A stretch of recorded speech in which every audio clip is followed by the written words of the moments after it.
रामायण के अनुसार कैकेयी केकय देश के राजा अश्वपति की पुत्री थी।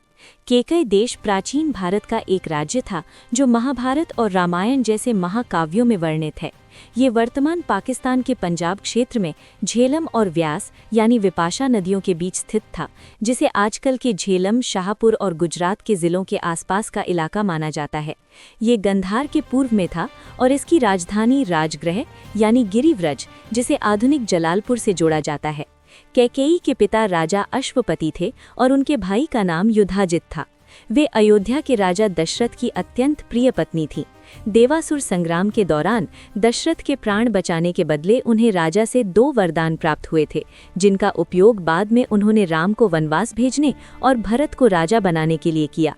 कैकेयी ने विशेष रूप से 14 वर्ष का ही वनवास क्यों मांगा, इसके पीछे कुछ प्रशासनिक और आध्यात्मिक कारण बताए जाते हैं। उस युग के नियमों के अनुसार यदि कोई राजा या राजकुमार 14 वर्षों तक सिंहासन से दूर रहता था तो वो अपना उत्तराधिकार खो देता था। मंथरा और कैकेयी का विचार था कि इतने समय में भरत अपनी सत्ता को पूरी तरह स्थापित कर लेंगे। कुछ शास्त्रों के अनुसार कैकेयी ने ये सब भगवान राम की इच्छा से ही किया था।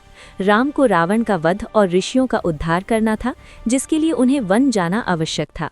और श्रवण कुमार के माता पिता का जो श्राप था कि राजा दशरथ अपने पुत्र के वियोग से मरेंगे, ये श्राप सत्य होना ही था।